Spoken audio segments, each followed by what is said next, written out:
My name is Rotimi Amaechi. I'm a Nigerian.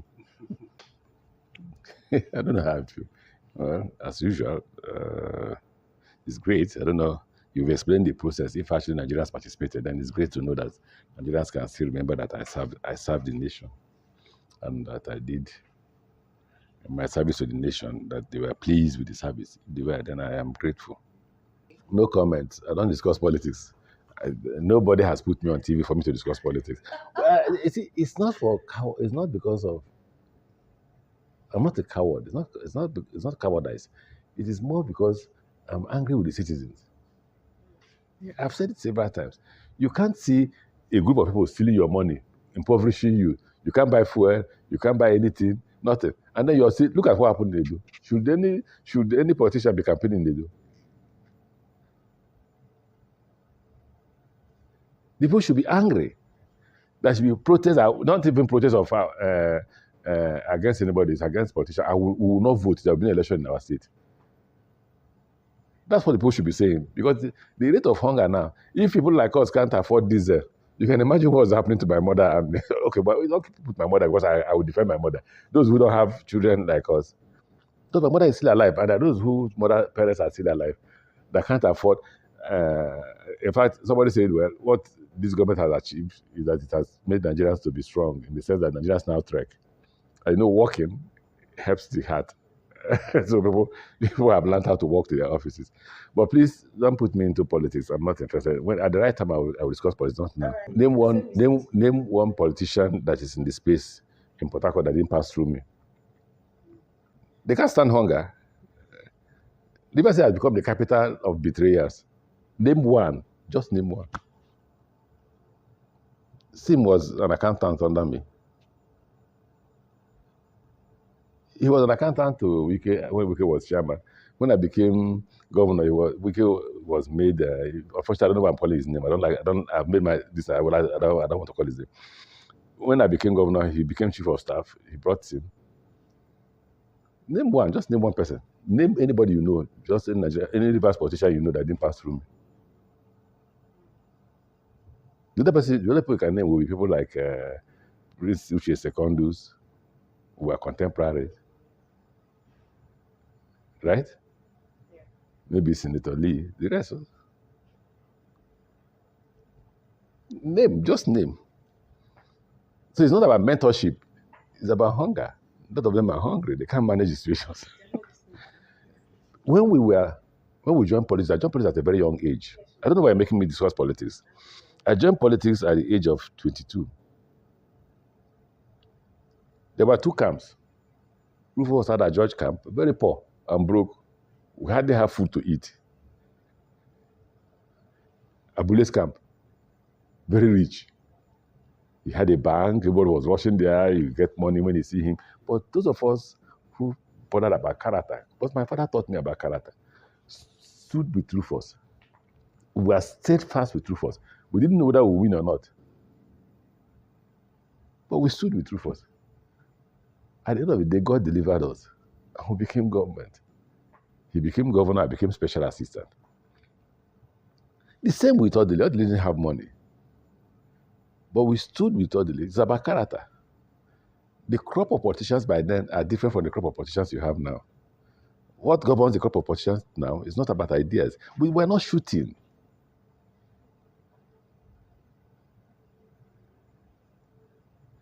You're dragging me to politics. It's not right. When the time comes, I will speak about politics. How can they? For anybody who passed through me, the first thing you learn is honesty. So are they honest? If they're honest, then they've done well now. That's the first thing you learn. The second thing you learn is service to the people. The third thing you learn is don't take anybody's life. Let me quote President Jonathan. No life is worth my ambition. You will not see me any day in any political meeting planning for talks. You will not see me say, take money, this is for talks. I will not. You know why? My priest tells me that anybody who dies in the course of that money, you'll be held accountable. The society may not hold you accountable. The society may not imprison you because you're a big man, but you should be in prison. But God, you will not go to heaven because God will hold you accountable. And I tell my priest every day, I don't want to miss heaven. And that's what I teach my children. That's what my wife will tell you. That's what we pray every day, that we would like to go to heaven. So, why I mentioned the one of Rufus and Abule was, man, we were hungry. Remember who told you I was not hungry than Rufus? I married my wife. If you check, there's one photo they circulate in social media. The highest thing in our wedding was Coke and Fanta. You're laughing. I managed to buy wedding gown for my wife. What about me? You can see what I was wearing. But I'm sure won't do this, so you know my character. When they say he's stubborn, I'm not stubborn, I'm principled. Let one person, including my former boss, say that I've betrayed him before. He has written his book, I will reply, because he will see whether I did or not when I tell my own story. You will see. I hold that principle that if you are a man I have reached an agreement with, I will stick to that agreement until I die.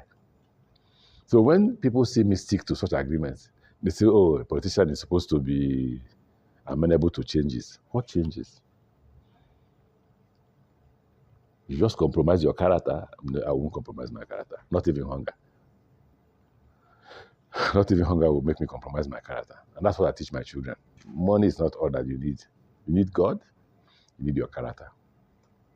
Again, I don't know. I usually tell people that whatever assignment I'm given, I discharge it responsibly. When you're given an assignment, the indication is that they expect that you deliver results. So I was given the assignment of being the Speaker of the River State House of Assembly. I think the country knew that we were about the best House of Assembly in that period. We got training approvals by the USAID. So we were among those the houses they took to America, and the government didn't need to pay anything. We got to America, we were trained. They were pleased to nominate us as one of the best houses. We passed several laws that impacted on the lives of our people. We cared about. There were innovations in legislative debates. We ensured that the laws, most of the laws that you see them implementing in Rivers State, even though some of them have been implemented, what Nigerians will refer to as upside down, were passed on when I was speaker. We abolished those traditional things that they were using against women, like if your husband died, they need to bury you and give you water to drink. All those things, we abolished those traditional practices to enable women have their freedom, whether educated or not. In that time, we monitored budget. We ensured that budgets were seriously implemented, not governors who pass budget and put it under the and implement whatever is in there. Then when I became governor, that's there for Nigerians to confirm if I achieved what I thought I should achieve. Virtually, literally, in every village, you had a primary school and you had a primary healthcare center. By the time I came, Rivers State government, in the employment of Rivers State government, we had 200 doctors. By the time I left, there were 600 doctors. The 600 doctors had 600 cars bought for them by the Rivers State government because there was competition. Because there were no doctors in Nigeria, so the few you can get, the better for you. And then we started training doctors overseas. They were the people that the man who took over from me had to bring back, those who couldn't graduate while I was in office. But a lot of them graduated while I was in office, and they were in the employment of the Rivers State government. There were those who couldn't come back, not because we didn't want them back, but they took citizenship of Canada, but because they were doctors. And then we trained engineers, and the selection process was transparent. In fact, when I discovered I was going to be cheating, and what I mean by cheating is you can't get a man who is in a local primary school compete with a rich man's son in Port Harcourt school. So we set two types of exams, one for those who were in the rural areas and one for those who were in the city. Because if you go by that standard, most poor people will not have the opportunity of being trained by the government under the scholarship. So those who passed the entrance exams were trained overseas. trained overseas. We did not discriminate against Nigerians. Once you lived in Port Harcourt, whether you're so-called Igbo or you're so-called Hausa or Fulani or Yoruba, whatever they called you, we considered you as a citizen of River State. Because you couldn't have lived in River State for 20 years, 30 years. You had your children in River State, you pay taxes, and they say you're an Igbo man. What Igbo man are you? You're a Rivers man as far as I was concerned. And so we split the scholarship into 24, 20 per local government. So, and we had 23 local government areas. So the so-called non-eligibles, as they call them, I call them Nigerians in River State, we are given the 24th slot. So each had 20% like that, and that's how we split them. And they were all. I met one lady who came to thank me here, and she said she's Igbo, but her father lived all his life in River State as a medical doctor, treated Rivers people, paid taxes, did business in River State, and they said they're Igbos. So when she told me she's Igbo, I said, "Where do you live now?" She says, "Well, she lives in Abuja, but all her family members are in Port Harcourt." So, and as she got the scholarship, she had to do a master's degree in the UK, fully funded by the River State government. There were a few of them who, when they got the scholarship, when they finished the master's, the remaining fund for them, because we paid almost all their license, the remaining fund for them, they started the master's degree for those who did the first degree. Those who went to do their masters, after the end of the master, the money that remained, they used it to start their PhD. But unfortunately, there were those who couldn't graduate while I was in office, and there was a big mistake I made. If I knew that some governors would be responsible to bring them back, I would have paid 100% of their school fees. I would have, even if it meant borrowing. But I thought, these guys are already in school, they've done 2 years, some of them are in their final year, so you just allow them, and all that was remaining to allow them graduate, and then you can abolish the program, was just 3 billion naira. And they were thrown back to Nigeria. What will make you laugh? We then went into an agreement with the German government to train artisans, educate artisans in Nigeria. And then they will write the same exam as those in Germany. If they pass, they were given German citizenship, and then they can then go to university. The first year of the program, this man came and abolished it. And the guys were bitter. They wrote to President Buhari. So that's education. And these people being trained overseas, they were not just in Canada, they were all over. They were in Asia, they were in Europe, they were in America, and they were all fully funded by the River State government because we thought education was key. Then we also had a common entrance exam for people who were in the rural areas and Port Harcourt. If you pass from primary school and you pass the exam, we took you to a lot of the secondary schools all over the country. Why? Because at that time, when we became governor, people like us, and most Rivers people, primary school, Port Harcourt, secondary school, Port Harcourt, University of Port Harcourt, or River State University of Science. How do you compete with somebody who has his first degree in King's College, King's College London, or University of London? Now, so you now look at it and say to yourself, so the best thing to do is to disperse our citizens to various secondary schools in the country. So they were all over the country and fully funded. In fact, I remember that the Babangidas invited me to the graduation of our people in the school in Mina. There were those in school in Kwara. There were those that, what was this woman in Bakassi? Senator. Anyway, when they go on vacation, she takes them. She doesn't allow them to come back to Port Harcourt. But see how far they were. And she was very pleased. Now, that's education. In the case of health, we built primary health care centers in literally every village and hired doctors in those primary health care centers. We bought, in those health care centers, we bought each health care center, primary health care center, we bought an ambulance, built a 2-bedroom flat for the doctor, and 2-bedroom flat for 2 nurses. We employed nurses. There was a ban on employment of nurses. We employed nurses all over. We hired 13,200 teachers.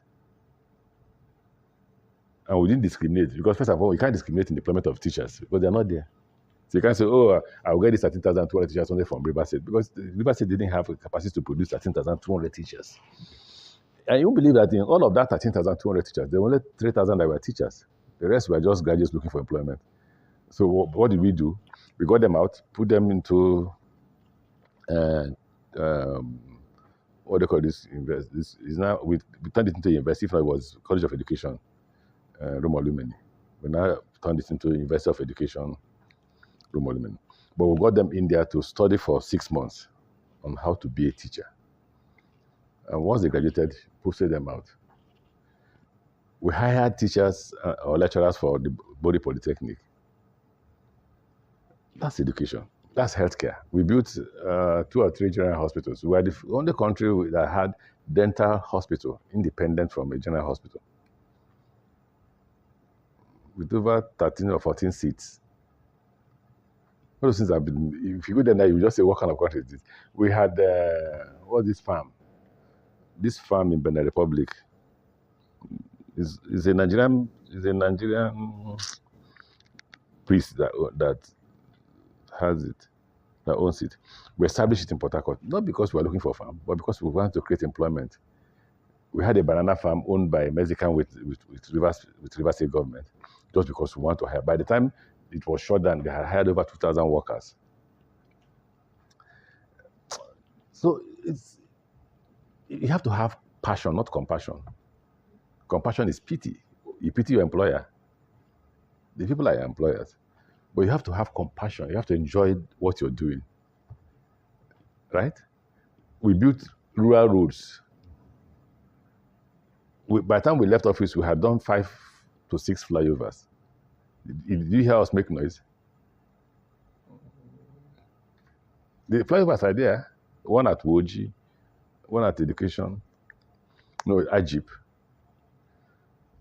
We fixed the flyover at Air Force Base because it had collapsed. Right? We built the one at Obirikure. We did the one that's going to Aba. That place used to be bad. We had to do an interchange. So we had done 5. We were building the 6th one at Transamade. But you see, so you utilize the money that was paid to you for the people. And I challenge anybody who has served after me to prove to have done better. Because we didn't focus just on road, we knew what economics was about. We knew when the people were broke, we knew when the situation was bad. What were the indices? Once you see rise in crime, you know that there's no money in circulation. So you paid salaries, you paid contractors. The more contracts you awarded, the more jobs you created. The more payments you made, the more money is in circulation, the more you reduce crime. And if you're doing that, how do you acquire wealth? Any governor you see that has acquired wealth is therefore not working. Because the money you used to work is the money you have acquired. So when anybody comes out and says, I'm working, so let me show you what they have done. I have specifically named that in every village we had primary school. When we came, primary schools had 150 persons in the state capital, 150 persons in the classroom. We reduced it to 30 in a classroom. The unit servicing was 25. In UK, it's 30. But I don't know whether they've gone back to 150. But when we were there, it's 30 persons per class. Because the teacher-student relationship. We retrained our teachers. We completed the power project in Port Harcourt, started by Dr. Dile, and introduced a new power project. By the time we were leaving, we had 450 megawatts of power, heading to 700. So the power requirement in Port Harcourt wasn't the problem, it was distribution. And we had started the process of distribution when we left. Till today, nobody has added one anything onto that distribution. So while we had the generating plants, you didn't have distribution networks. And that was for the federal government. We wrote to the federal government to hand over the distribution network of Rivers State to us. They said, no, we should bid. We bidded and we won. All that has been abandoned, but that's not what we're talking about now. We're talking about what could have qualified you to win an award. And there was this crisis that happened and I was laughing. I was at the airport alone and reading my book, and somebody attacked me, Charlie Boy, and all that. My neighbors would say, no, that's not, that means you don't know the man. The man doesn't like going about with protocol and security. Do I have security? The answer is yes. Can I afford to employ a protocol officer? The answer is yes. But I like my quiet, simple life. So all those things we did as governor. So monorail, what was remaining for the monorail to be completed, we bought even the coaches. It was just one more station, and they abandoned it. What else didn't we do? Okay, we gave we built 4 or 5 new secondary schools, but it was supposed to be one per local government at 4 billion per school.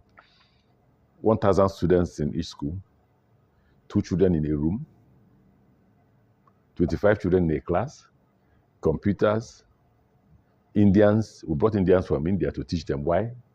Indians, after we did a study, we discovered that there were no teachers, no science teachers in Nigeria. That's why we lack enough scientists. So we hired art teachers in Nigeria and then hired science teachers. But we didn't just hire science, we hired an agency to teach, to manage those schools. And we paid them 800 million naira a year per school. Why? Because the students were not paying school fees. So the 800 million was inclusive of school fees, and they were burdened. So if you're burdened, you are feeding them and all that. We had teachers' quarters in each of the secondary schools. So every teacher was quartered, had his own accommodation. In each hostel, you had stores.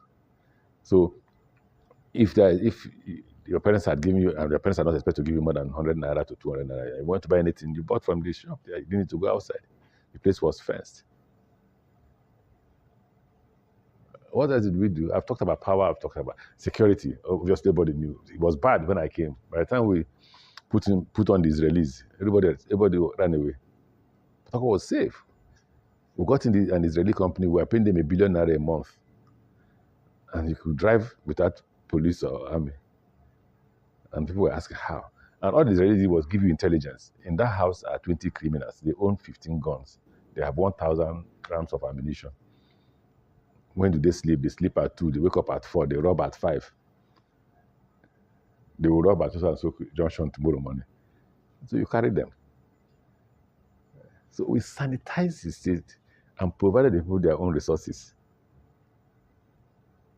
That's why tomorrow, jump into a taxi in Port Harcourt and ask them about governance in Port Harcourt and hear what they will say.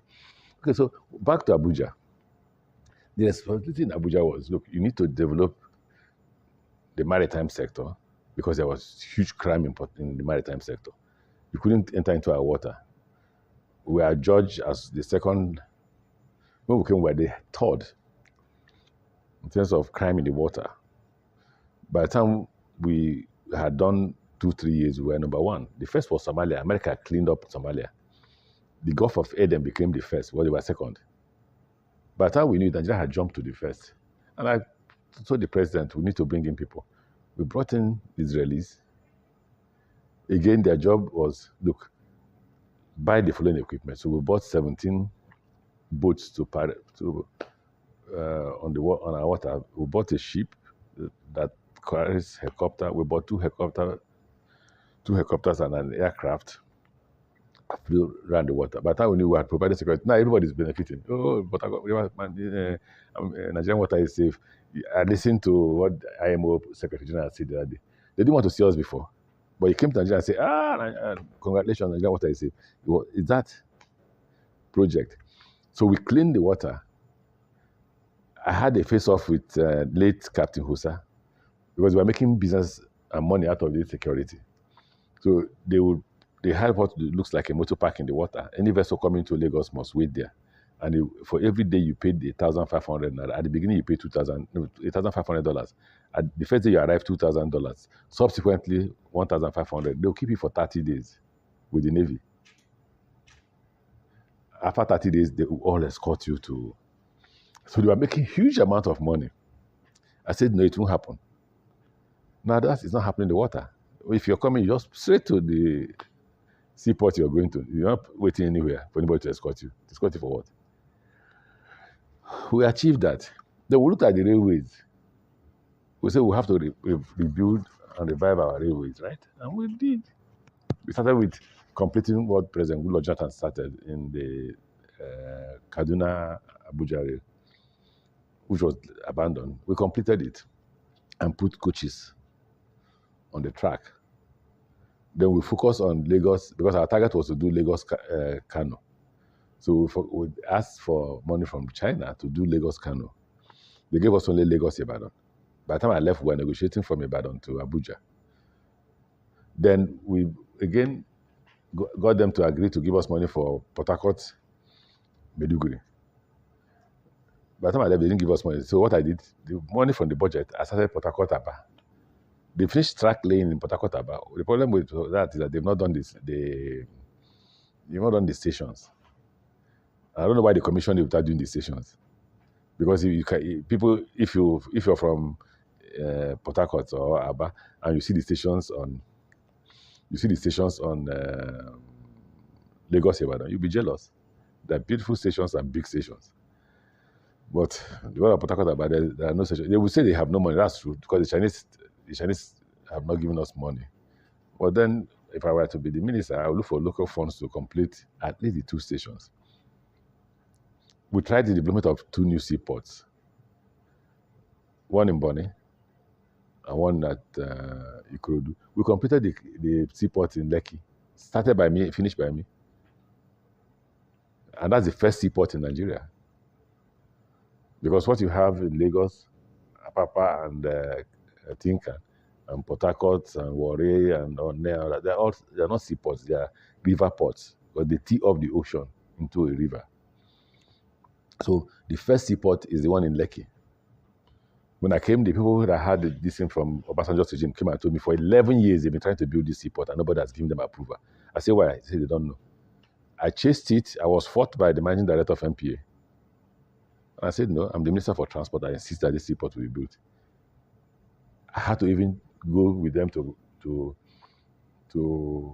Beijing to sign as witness on the loan they were taking. But they took a loan to build it. Not the federal government, they took. I signed as a witness. They finished. I chased them that they must complete it. By the time I was leaving, it was completed. We got an agreement with the Chinese to build, and it was not part of the project. I said, instead of giving me the bribe, people would have given me, use the money to build. One, a university in Daura to train Nigerians on railway transportation, railway engineering. Second, a factory in, what is this place, near Lagos, where you manufacture coaches and locomotives in the future. But for now, they should be assembling. All those things have been abandoned since we left office. But the factory is there. If any day you want to see it, just hang on, just take the train from Lagos to Ibadan. You see it. Those are things we achieved by virtue of the position that Nigerians gave to us. Like I said, it is not compassion, it is passion. Passion for your job. So you wake up in the morning, babe, I'll see you later in the day. And babe, you see her about 12:01. That's when you're running back from work. So you come down. We visited all our sites literally every month. The Chinese didn't want to do that factory because it's not their business. Their business is to build railway. And they're building that. I said, no, you can't build that. And you still expect Nigerians to be importing and buying from you. So the agreement is simple. The next 10, 20 years, we're buying from you, but here. So the first 5 years, you assemble here, we buy from you with our local currency. Right? So for 5 years, you're assembling from here. The next 5 years, you are going to manufacture from here. You're not going to assemble anymore. So we can help you to diversify the market. So as many countries in West Africa and Africa are building rail lines, we tell them to buy from here, but our local, instead of buying from overseas. So the guys built. Unfortunately, I hope they're not regretting it because nobody's addressing them. Because they built, it's completed. But what again to give them the incentive was that, okay, so we gave them a contract of about how many? We had to buy about 200 coaches and about 20 or 20 something locomotives. I can't remember now. So we said, okay, do 5% overseas in China, we'll import it. The rest, 95 or 80 something percent, you assemble in Nigeria. So you see, that gave them a market that at least we gave them a contract to supply us. Instead of going, we could have gone somewhere else to buy it. After all, Bangladesh was offering us their own to buy. But I was ashamed that South Africa was producing, Bangladesh was producing, Nigerians can't produce. And these are our contemporaries. Running to where? I'm not an athlete. I walk. I'll be 60 next year, so I don't run again. Well, occasionally I run, but if I do 26 kilometers a day when I go out for exercise, out of which about 10 I jog, 16 I walk. So if that's the running you're talking about, yes, I do exercise. Don't worry about politics. Focus on realities. Reality now is, okay, I think this house is running on diesel now. If the diesel finishes, what happens? There was a place I went to, and I was shocked. My friend gave me his guest house in Lagos. Because accommodation in Lagos now is 500,000 naira a night. And in fact, after the day he introduced me to his guest house, I was writing an exam in Lagos for 30 days.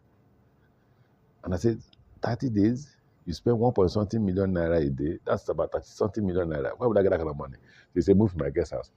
So many big men. But I looked at what happened one night when I slept there recently. That was about 2 weeks ago. I went there. So I went to Lagos. I had to stay in the guy's house.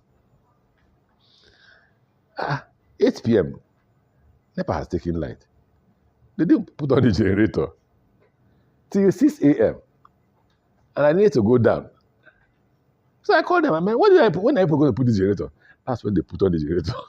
And as soon as everybody went to work, 8 a.m., 9 a.m., they put off the generator.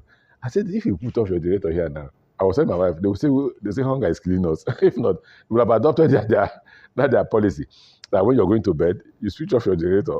When you don't need it in the afternoon, you don't put it on. But I'm telling you, if those rich men can adopt that economic policy, it means that things are very hard.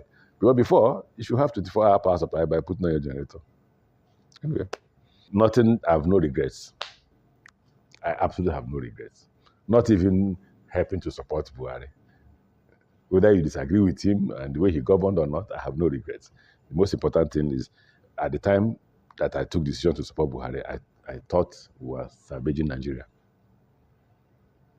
That was what informed my decision. They were not personal.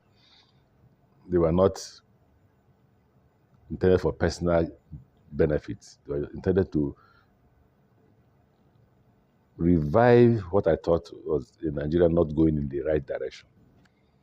Maybe I was wrong or not, but that was my reason for supporting Buhari. And I have no regrets in anything I have done. I honestly don't know. Trust me, I don't know. I have disagreed with the youth a lot. The reason for disagreeing with them is, for Christ's sake, if we are bad, and I don't see the change in you, say, where is Nigeria heading to? We should see a difference between the old and the new. But I'm not seeing it. Maybe I'm wrong. Don't forget. There are a few persons. In fact, I like the guys who are in the fintech and all that. But politically, 90% of Nigerian politicians are there as a source of employment to get their income. Legally, illegally. And those young men who are joining the same. Who are the talks you saw in Port Harcourt? Are they old men? It drives me crazy. So the only way I say sin, that's why I don't like going to Port Harcourt, because it drives me crazy. You land at the airport, okay, so you come out to the road. Don't forget that road was rebuilt by me. Okay, it was hired by Odele. Then I completed it. I completed from airport to Owerri. Odele did from Rumokoro to the airport. Okay, so you turn left. The first village that hits you is a primary school. Completely abandoned. The solar panels are destroyed, the offices, the toilets, everything. So does that keep you sane? The answer is no. So when I go to Port Harcourt, I don't go out because I will almost go mad. That's why 1-2 days I ran out of Port Harcourt. So you see the primary schools have been destroyed. On the left is a health center abandoned, overgrown by weeds. Hi. When we were there, every primary school had a contractor, nominated by the villagers or by the PTA. That's what I call Parent Teachers Association. Now we include the community. So the job of the contractor is a child goes into the toilet, as he comes out, you clean the toilet. So we had a clean environment. The same with the health center. There's a doctor. We introduced payment of hospital bills. How do you pay it? Doctor sees a patient, he doesn't charge the patient, he bills the government. At the end of the month, you pay him. Is that money we use to run the health center? The same with the primary school. We pay school fees to the head teacher. So we say, yeah, free education, but free education is not those ones of you don't pay school fees. Everybody say they should go. No, no. The money that those children would have paid is paid to the school, so that I'm going to buy chalk. I went to Ministry of Education to look for chalk. No, you have money. Okay, first I've seen a lot about Iberi TV. I don't know for Iberi TV and the viewers. I wish you God's blessings, and I need to appreciate what you're doing. I need to know what you're trying to achieve to be able to say that you need to do more. You need to communicate more with Nigerians. It's not enough to give a word, right? And I'll tell you why it's not enough. 2 universities approached me with a PhD, and I refused. University of Port Harcourt and University of Jos. And I said to them, the other one I took was University of Sokoto because obviously the Sultan was on me, the governor Wamaku, the speaker, Tambua. I didn't have a choice. Yes, sir. I don't know whether there's another one too, but anyone that I did, you know that the forces were too many. If I'm not one given to awards. But I told them, both University of Port Harcourt and University of Jos, you want to give me recognition? They said yes. A PhD? They said yes. Wait until I leave office. So how many of them have approached me since I left office? If you feel I have, don't give me, Governor Amaechi. Oh, so you expect we respond by giving money or all that. No. If you think I have achieved a lot, when I leave office, come, I will accept the PhD. But any recognition given me when I'm in the office, you're not giving it to Amaechi, you're giving it to the governor of Rivers State or the minister of transport. But this one was when I was governor. And I've left governorship how many years now? Nobody has approached me with a PhD now. Right? So, award is not the issue. Communicate more with the people. Ask them, what is this poverty about? Who are you voting for? Why are you voting for the people you are voting for? Why do they come back and give you money? And now they've increased it from 4,000 to 20,000 naira, and you take. And 20,000 naira can't last you for 1 week now. If they rig you out, what have you done to stop the rigging? Why have you not resisted the election? These people are employing themselves. You don't matter. The reason why government don't care about you is because you don't matter. At the end of the day, they know what you use to get your votes if at all the elections are actually clean. They know you will do nothing. That's why I said to you, it's not about politicians, it's about the citizens. I'm not talking because I'm tired of the citizens. They need to take their destiny in their hands, and you help them because your communication is essential. If your communication becomes financial, most people will run away. You have to make that sacrifice that makes you to be recognized. But if you're pursuing politicians about, you're giving politicians award and you expect them to bring money and all that, you will be very irrelevant in the future. But to be relevant, people must recognize you as